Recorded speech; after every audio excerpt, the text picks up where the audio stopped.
얼마 전에 한 목사님의 설교를 듣고 제가 은혜를 받은 경험이 있습니다. 그것을 여러분과 함께 나눕니다. 한 목사님이 자기 집안에 고양이를 입양을 했답니다.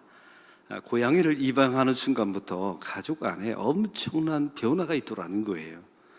이 고양이를 무엇을 먹일까 고민하고, 고양이와 함께 어떻게 놀아주면 좋을까 고민하게 되고, 그 고양이를 돌보는 일에 많은 에너지와 많은 관심이 가더라는 겁니다. 휴가를 갈 때도 고양이를 고려할 수밖에 없고, 외국 여행은 아예 가지를 못했답니다. 왜냐하면 맡길 곳이 별로 없으니까요. 이 목사님의 이야기입니다. 고양이 하나를 들여놓았을 때 자기 가족의 모든 삶의 패턴이 다 바뀌었답니다. 그 다음 말이 중요합니다.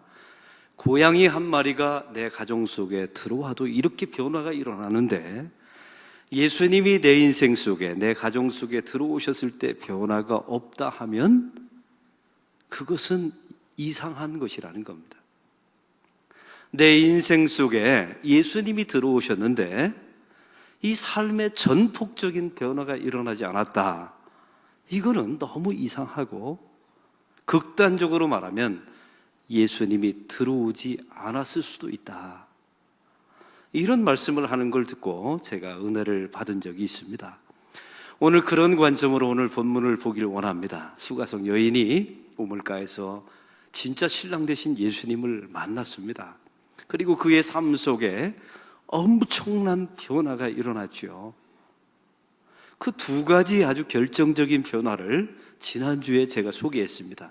첫째는 물동이를 버려두고 라고 나와 있었습니다.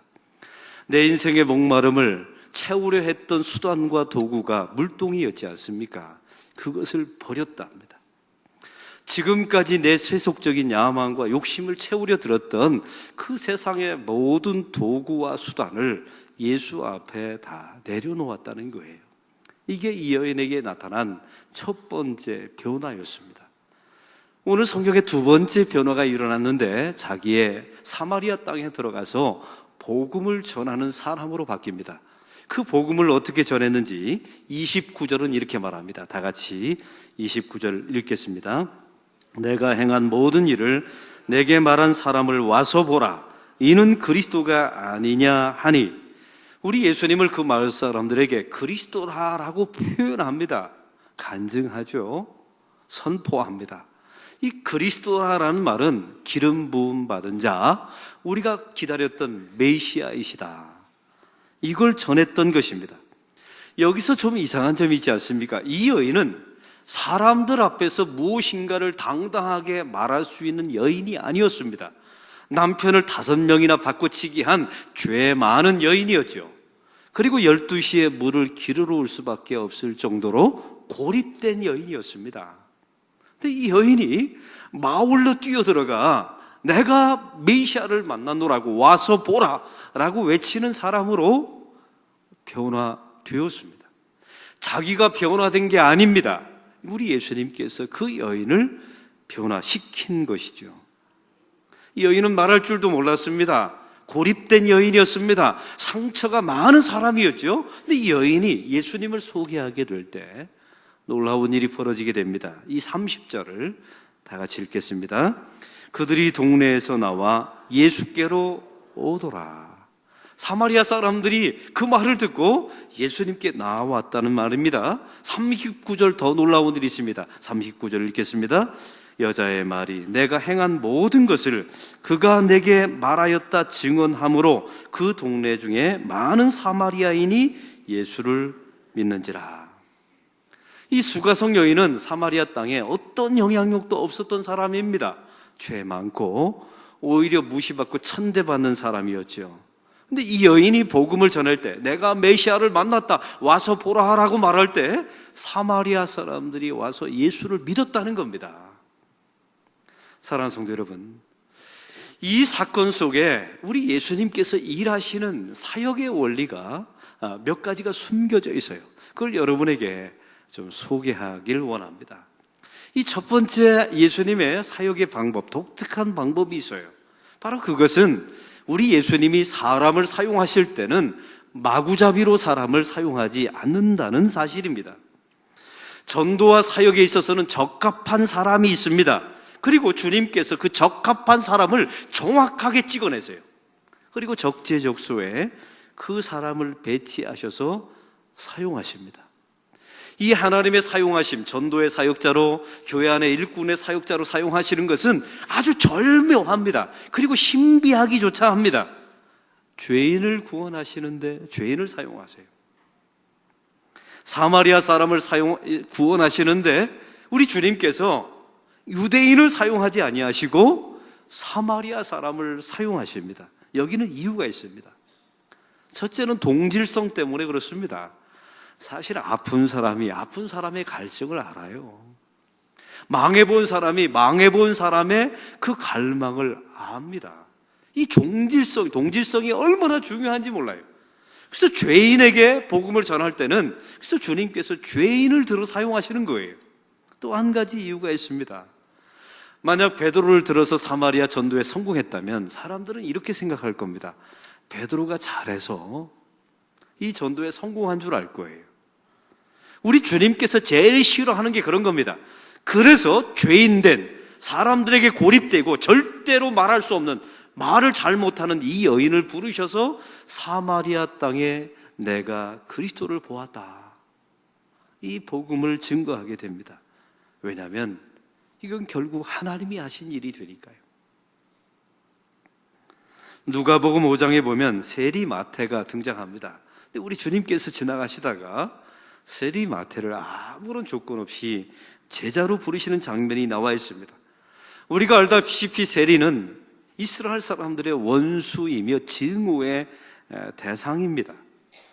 이 세리마태가 다른 사람들보다 더 깨끗했다 이런 말이 없어요. 그런 주님을 갈구하고 주님을 구했다 이런 말도 없습니다. 그냥 제자리에 앉아서 사람들에게 비난받는 세리의 역할을 감당했을 뿐이에요. 근데 주님께서 어느 날 오셔서 너는 나를 따르라 라고 제자로 부르십니다.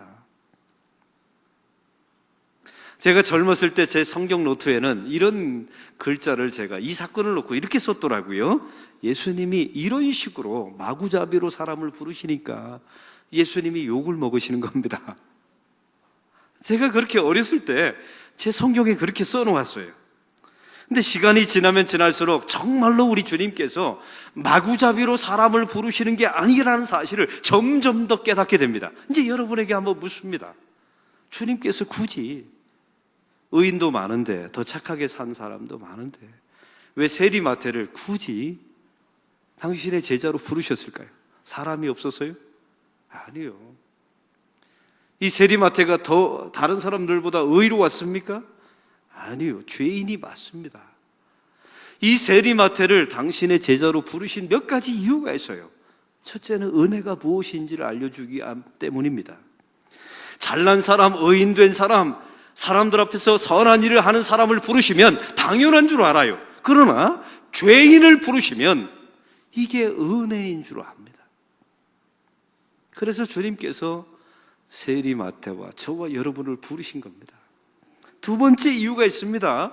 세리마태를 당신의 제자로 부르신 두 번째 이유는 사랑의 속성을 설명하기 때문에 그래요. 여러분, 사랑이라는 것이 무엇입니까?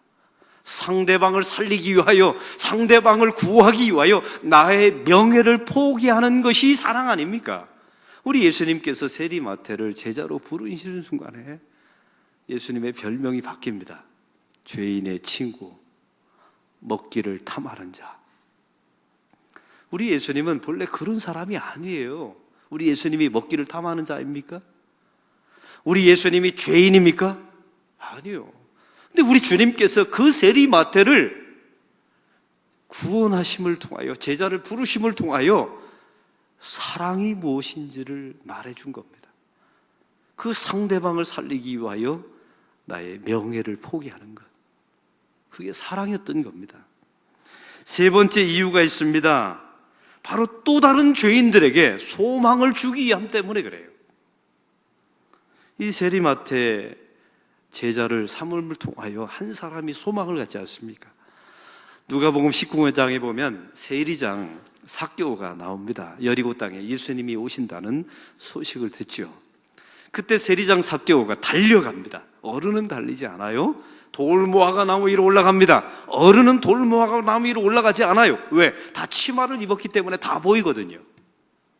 그런데 이 세리장 삭개오가 달려서 돌 모아가 나무 위로 올라갑니다. 왜요? 그에게는 소망이 한 가지 생긴 거예요. 들려오는 소식을 들어보니까 예수님께서 여리고 땅에 오신다 합니다. 그런데 예수님의 제자 가운데 마태가 있다는 소식을 알게 된 거예요. 세리 마태가. 세상의 모든 사람들이 비난하고 저주하는 그 세리가 예수님의 제자가 된 겁니다. 여러분, 이 사실 자체가 어떤 사람에게는 비난거리가 돼요. 유대인들에게는 비난거리가 되죠. 근데 어떤 사람에게는 소망이 됩니다. 누구에게요? 세리장 삭개오에게는 소망이 되는 거예요. 이 세리 마태를 부르시는 순간에 저와 여러분 안에도 소망이 생긴 겁니다. 할렐루야. 혹시 비난하신 분 계십니까? 저는 예전에 비난했어요. 예수님이 이렇게 마구잡이로 사람을 부르시니까 예수님이 욕을 먹는 것 아닙니까? 라고 비난했던 적이 있어요. 근데 많은 시간이 지나고 보니까 제가 그 세리마태 같은 사람이었고 저에게 이 사건이 소망을 주었던 것입니다. 이 수가성 여인 보십시오. 사마리아 사람입니다. 역사적인 지리적인 목마름이 있었어요. 개 취급을 받았습니다. 고립되었습니다. 그는 인간적인 관계가 다 끊어졌어요. 5바알을 섬겼던 사람입니다. 영적인 목마름이 있었어요. 이 여인은 목마름이 무엇인지를 누구보다 잘 아는 사람이었어요. 이 사마리아 사람의 모든 고통, 아픔, 그의 상처를 다 온몸에 짊어진 사람, 대표적인 인물이 수가성 여인이었던 겁니다. 이보다 사마리아 사람들에게 전도하기에 적합한 사람이 어디 있습니까? 이보다 그 사람들의 아픔을 더 잘 아는 사람이 어디 있겠습니까? 그래서 주님께서 신비함 가운데 이 수가성 여인을 사마리아 성 사람에게 복음을 전하는데 사용한 줄로 믿습니다. 우리 하나님은 마구잡이로 사람을 사용하지 않으십니다. 2주 전에 저는 우리 주일날 예배를 마치고 새가족 신방을 했습니다. 우리 교회 안에 스스로 등록한 교인들 가운데 부부가 등록하면 제가 꼭 신방을 가요. 우리 이종원 목사님, 새가족 담당 목사님, 또 순장, 대표 순장 모시고 제가 주일날 오후에 신방을 갔습니다. 이분의 이력이 특이해요. 아주 사람들이 보기에 좋은 직장을 20년 동안 다녔는데 그걸 내려놓은 겁니다. 포기하고 일본 음식점을 차린 거예요. 일본 음식을 만드는. 아내도 마찬가지입니다. 유치원에서 좋은 교사였는데 함께 접고 음식점을 창업을 한 거예요. 조금 하나 음식점을. 여러분, 이게 얼마나 절대절명의 중요한 일입니까? 그래서 우리 교회를 등록하는 순간에 새벽 기도를 나왔답니다. 하나님의 뜻이 무엇인지를 구하기 위해서. 내가 이 직업을 버리고 새로운 일을 도전하는 게 하나님의 뜻에 맞는가? 나의 욕심은 아닌가? 그래서 새벽 기도 나왔는데 그날 주어진 말씀이 도전에 대한 말씀이었나 봐요. 새로운 일을 개척하고 도전하라는 말씀이었나 봅니다. 그 말에 응답을 받아서 자기의 직업을 정말로 내려놓고 이제 새로운 직업을 창업하게 된 거예요. 제가 물어봤습니다. 집사님, 도대체 무슨 설교에 어떤 주제를 들었길래 그렇게 도전을 받고 응답을 받은 겁니까? 했더니 이분이 잠시 주저하는 거예요. 그러면서 하는 말이 이런 겁니다. 목사님 설교 말고요. 제가 월요일 날 왔는데 부목사님 설교를 듣고 자기가 은혜를 받았다는 거예요. 그래서 누구의 설교냐고 그랬더니 이종원 목사님의 설교를 듣고 자기가 결정을 내렸다는 겁니다. 제가 이종원 목사님의 얼굴을 그때 순간에 봤더니 얼굴이 확 펴지고 제 얼굴은 갑자기 어두워지고 근데 이유가 있었어요. 우리 이종원 목사님이 우리 교회에 오신 지 7년이 넘었거든요. 7년이 돼가거든요. 근데 새로운 도전을 해야 합니다. 나이가 49이에요. 그 절박감이 있어요. 새벽 기도 나와서 하나님 새로운 일을, 새로운 임지, 새로운 사역을 저에게 달라는 간절함이 있거든요. 그런 목사님의 설교를 통하여 똑같은 목마름이 있는 사람이 은혜를 받고 응답을 받은 겁니다. 하나님은 마구잡이로 사람을 쓰시지 않습니다. 사랑하는 성도 여러분, 여러분의 원리도 마찬가지입니다. 여러분의 삶 속에 어떤 목마름과 상처와 아픔이 있습니까? 여러분, 그것으로 끝나지 않아요. 복음 안에서 회복되어지면 주님께서 그와 동일한 목마름을 가지고 있는 사람을 구원하는데 여러분을 사용하실 줄로 믿습니다. 하나님은 마구잡이로 사람을 사용하지 않습니다. 제 친구가 하나 있어요. 이 친구는 고등학교 친구인데요, 이 애는 맨날 짜장면만 먹고요, 무협지만 읽어요. 영화를 보면 무조건 중국 영화만 봐요. 걔 따라다니다가 제가 중국 영화를 얼마나 많이 봤는지 몰라요. 근데 나중에 제가 한 20년 만에 그 아이의 소식을 알고 나중에 만났는데 얘가 중국 선교사가 돼 있더라고요. 하나님은 사람을 마구잡이로 사용하지 않습니다. 이게 오늘 본문에 나타난 하나님의 사용의 절묘한 원칙이에요. 또 한 가지, 오늘 이 수가성 여인의 변화를 통해서 주께서 말씀하시는 바가 있습니다. 하나님이 복음 전파에 필요한 모든 것은 이미 다 예비해 놓으셨다는 뜻입니다. 무슨 말을 할지도 이 여인에게 예비시켜 주셨습니다. 사실은 이 여인은 관계적으로 단절되었다고 말했죠. 누구에게 말할 처지가 아닙니다. 아마 말을 하라고 말하면 못했을 거예요. 왜? 해본 적이 없거든요. 근데 이 여인의 증언을 보시면 딱 두 가지를 말합니다. 첫째는 저 예수님이 나의 과거를 말하였다. 여러분, 이게 얼마나 놀라운 일인 줄 아세요? 세상 사람들이 가장 듣고 싶었던 말이 뭘까요? 내 과거를 맞히는 거예요. 그러니까 점집에 가서 그 수많은 돈을 내잖아요. 주님께서 내 과거, 내가 남편이 5 있었다는 사실을 말씀하셨다. 사람들의 호기심을 불러일으키죠. 그 다음이 중요합니다. 와서 보라라고 말합니다. 이 와서 보라는 말은요, 요한복음 1장에 보면 예수님이 하신 말씀이에요. 세례 요한의 2명의 제자가 있었습니다. 그런데 그 세례 요한의 2명의 제자가 선생을 바꿔치기 합니다. 예수님에게 찾아가게 되죠. 그때 예수님께서 그 제자들에게 말했던 첫 마디가 와서 보라였어요. 여러분, 이 여인은 예수님을 처음 만난 겁니다. 이 자리에서 세례 요한의 제자를 부르실 때 예수님을 본 적이 없어요. 근데 이 여인이 그 동네에 들어가서 했던 첫 번째 말, 사람들의 관심을 모을 수 있는 저 예수가 나의 과거를 맞췄다, 이 말을 했고요, 예수님이 말했던 와서 보라, 이 말을 했습니다. 이 말은 이 여인이 만들어낸 겁니까? 이 여인에게 주님께서 주신 말입니까? 우리 주님께서 이 여인의 입에 넣어주신 말이었던 겁니다. 하나님의 사역자는 염려하지 마세요. 그래서 누가복음 12장 11절 12절을 제가 읽겠습니다. 사람이 너희를 회당이나 위정자나 권세 있는 자 앞에 끌고 가거든 어떻게 무엇으로 대답하여 무엇으로 말할까 염려하지 말라. 마땅히 할 말을 성령이 곧 그때 너희에게 가르치시리라 하시니라. 아멘. 여러분, 이 말씀을 통해서 우리가 알아야 되는 게 있어요. 하나님께서 우리의 모든 전도의 사역자에게 필요한 것을 마련해 놓으십니다. 말할 말을 준비해 놓으세요. 목사의 세계도 마찬가지입니다. 여러분, 목사가요, 원고를 쓰잖아요. 그래서 원고를 가지고 읽으면 성령의 역사가 없어요. 참 이상하죠. 놀라운 사실은 원고를 완벽하게 씁니다. 그리고 원고에 해방되어서 말씀을 전할 때 원고에 없는 이야기가 나오는 경우가 있어요. 그거 제가 만들어낸 거 아닙니다. 성령께서 강력하게 제 입술을 통해서 집어넣어 주신 말씀이에요. 그 말씀이 성도들에게 은혜가 되더라고요. 하나님의 사역자에게도 마찬가지입니다. 세상 사람들 앞에 도대체 내가 뭘 말해야 되나, 이 순간에 저들에게 내가 무슨 복음을 전해야 되는가 염려하고 근심하지 마십시오.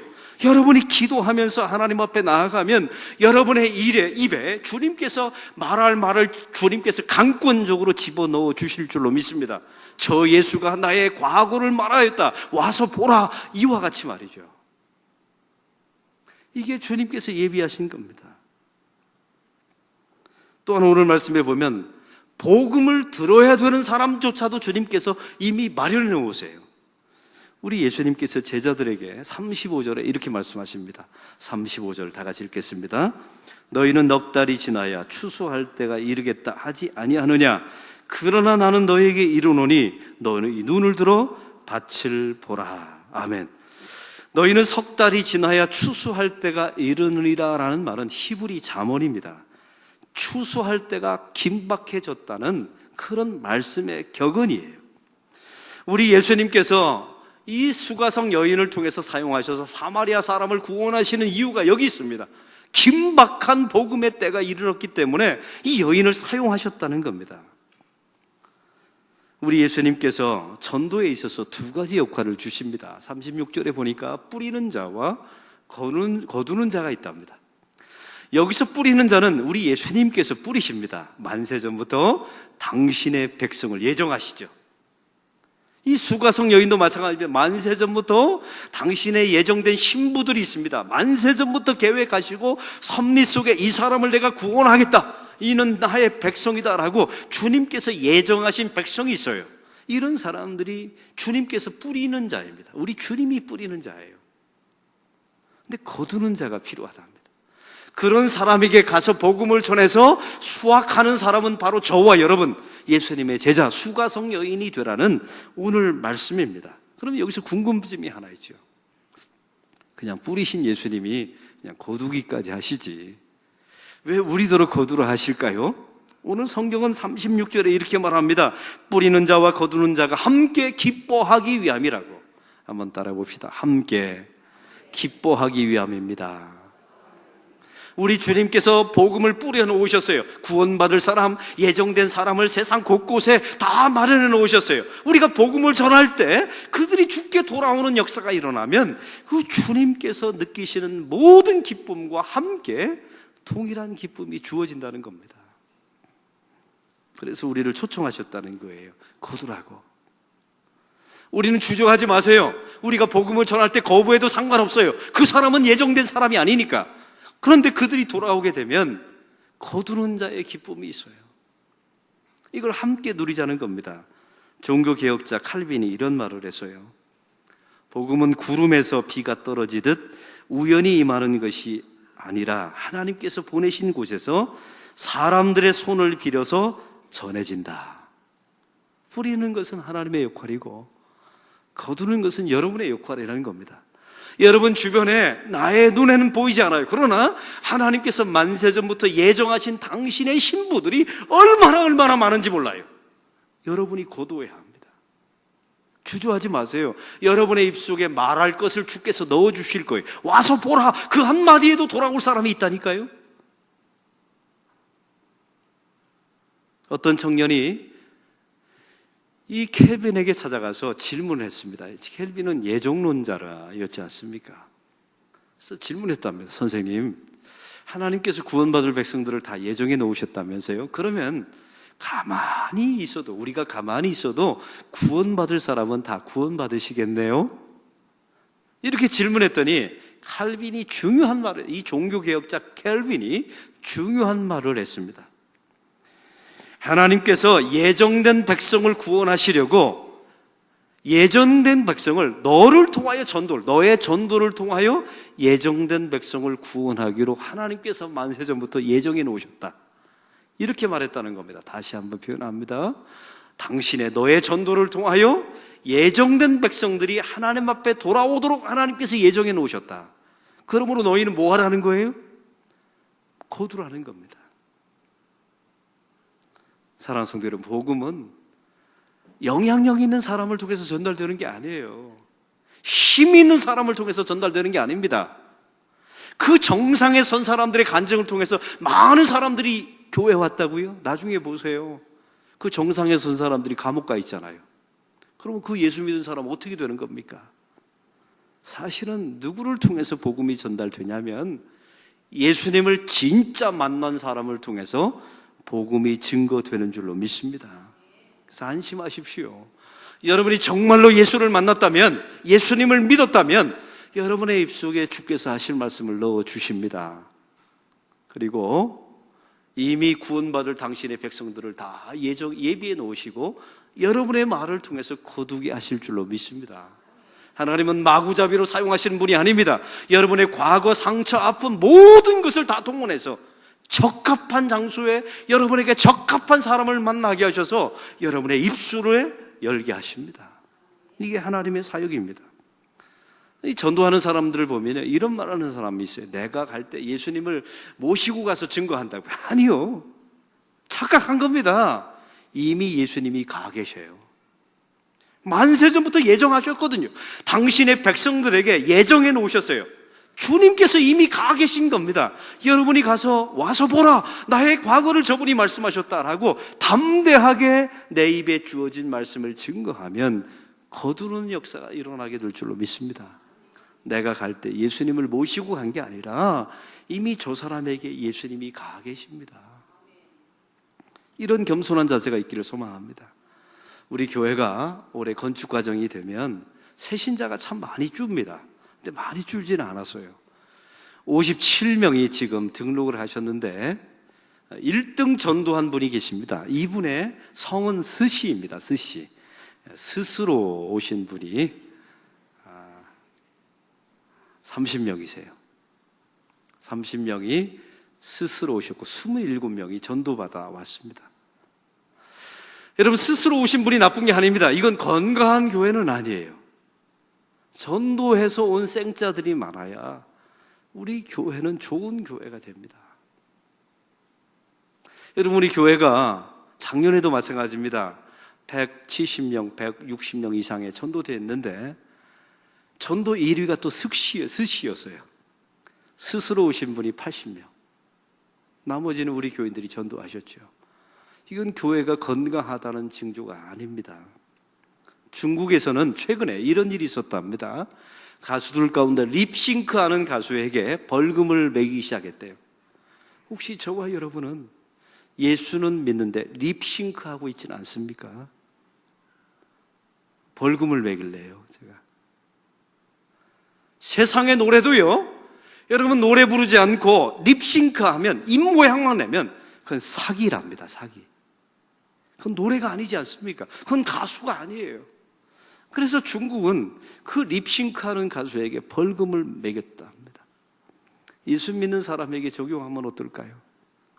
여러분은 정말로 예수님을 만나셨습니까? 강아지 하나가 들어와도 내 가족이 다 바뀐다는데 예수님이 들어왔는데 정말 변화가 있나요? 우리 주님께서 마구잡이로 사용하지 아니하시고 여러분을 사용하셔서 복음을 증거하기를 원하십니다. 할 말을 집어넣으시고 예비된 주의 백성들이 주변에 수없이 깔려 있어요. 여러분, 거두는 자의 역할이 필요합니다. 레너드 스윗 박사가 있습니다. 세계적인 미래학자입니다. 이분이 교회학자이며 아주 저명한 미래학자인데 교회를 다음과 같은 4가지로 나누었어요. 그러니까 시간의 지남에 따라 이런 과정으로 교회가 변질된답니다. 첫째는 복음적인 교회입니다. 선교적인 교회입니다. 이 선교적인 교회는 끊임없이 전도하고 선교한다는 거예요. 초대교회가 그랬어요. 끊임없이 선교하고 전도하고. 그런데 이 교회가 목회적인 교회로 바뀐답니다. 이것은 이제 교회가 일을 하기 시작하는, 교회 안에 세미나도 하고 이벤트도 하고 축제도 하면서 일은 많이 해요. 근데 점점 지쳐간다는 겁니다. 선교와 복음에 대한 열정은 점점 사라지죠. 세 번째 단계는 현상 유지적인 교회라는 겁니다. 이제는 우리끼리 잘 놀자, 잘 놀아요. 교인들끼리 여행 가라면 다 옵니다. 새벽 기도를 하면 안 오는데 놀러 가자고 하면 다 때로 와요. 현상 유지적인 교회예요. 유람선 교회가 돼버리고 만 겁니다. 복음 전하고 선교한 일은 사라져버리고. 근데 그 다음 단계가 하나 더 남아있어요. 박물관 교회가 남아있다. 이 교회는 옛날이요, 과거만 따지고요, 그리고 교회 안에다가 박물관 짓는 일에만 혼심을 기울인다네. 누구 이름을 거기다 적어야 되나? 순번을 누구를 앞세워야 되나? 우리 예수님은 박물관 세운 적이 없어요. 복음을 전하다가 십자가에서 죽으셨죠.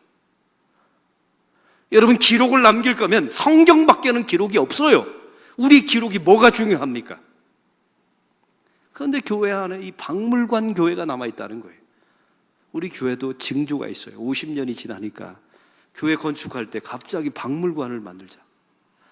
이게 우리 교회도 증세가 나타나는 겁니다. 선교하고 복음을 전하고. 예수님 오늘 재림하시면 주님을 부끄러움이 없이 맞이하려고 준비하는 교회가 되어야 되는데 벌써 우리 교회가 그런 징조가 철저하게 나타나고 있습니다. 우리끼리 노는 그런 관리지향적인 교회, 이벤트는 많이 해서 지쳐가는 그런 목회적인 교회, 선교적인 교회는 사라져버리고, 이런 교회는 문 닫을 수밖에 없다 합니다. 그리고 반드시 문 닫아야 된다 합니다. 이게 레너드 스윗 박사의 예견입니다. 미래학자예요. 이 예견은 정확하게 이루어져 가고 있습니다. 사랑하는 성도 여러분, 혹시 여러분은, 저와 여러분은 박물관 교인은 아니십니까? 옛날이요. 이것만 부르짖으면서 주님께서 내 주변에 그렇게 목마름을 가지고 여러분이 전한 주께서 나의 과거를 말씀하셨다, 와서 보라, 이 말을 들으면 살 사람들이 있는데 그 말을 하지 않고 자기 자신만을 위해서 우리끼리 이렇게 살아가기를 소망하는 박물관 교회, 박물관 성도는 되어 있지 않습니까? 깊이 고민하고 씨름하는 우리 교회와 성도들이 되기를 소망합니다. 하나님 아버지, 오늘 말씀을 통하여 겨우나 그 이후에 주님께서 이 수가성 여인을 복음 증거하는 데 사용하시는 모습을 보게 됩니다. 하나님 아버지, 이 여인이 이렇게 바뀌어서 그의 입속에 할 말을 주님께서 넣어주시고 구원받을 자를 주님께서 예비해 주시고 마구잡이로 사용하지 않으시는 그 주님의 손길을 보게 됩니다. 하나님, 희어져 추수할 때가 가까워노라고 주께서 말씀하고 있습니다. 하나님 아버지, 이 말씀을 받들어 우리 주변에 복음을 기다리고 있는 사람들이 보이게 하옵소서. 그들에게 부족하지만 연약하지만 주께서 넣어주신 나의 말을 통하여, 주의 말을 통하여 그들이 추수되어지는, 거두어지는 역사가 있게 하옵소서. 예수 그리스도의 이름으로 기도하옵나이다. 아멘.